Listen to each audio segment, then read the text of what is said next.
Mai sauraro barkanka da zuwa wannan tasha tamu mai albarka.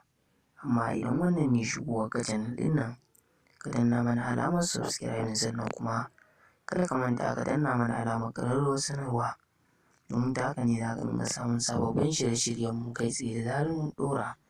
Mun gode.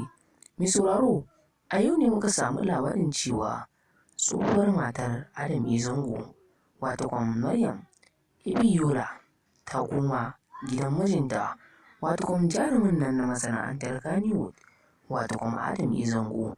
Mai sauraro idan za ka tuna cewa wannan jarumar farkon zuwan ta Kannywood fim ɗaya ta Adam A. Zango ya aure ta watakwan fim ɗin Nas. To amma sai gashi sun rabu.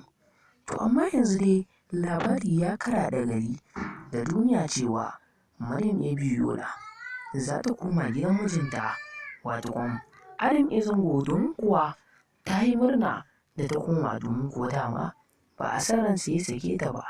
Ya fito ya yi magana ya ce zuciya ce ta biye mai shi yasa ya sake ta. Ita ma dama tana buƙatar komawa gidan tsohon mijinta domin kuwa ta fi jin daɗi a can.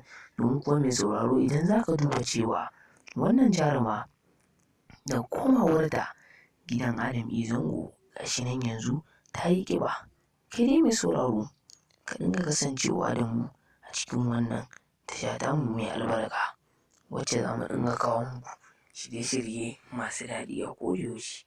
Domin kuwa wannan labari ya girgiza jarumai maza da komawar wannan tsohuwar matar Adam A. Zango gidanta. Kowa ya yi mamaki ya sha wannan jaruma ba za ta taɓa komawa gidan Adam A. Zango ba. To amma sai gashi yanzu ta koma gidan mijinta lami lafiya. Mun gode da ziyartar wannan tasha tamu mai albarka. Mun gode.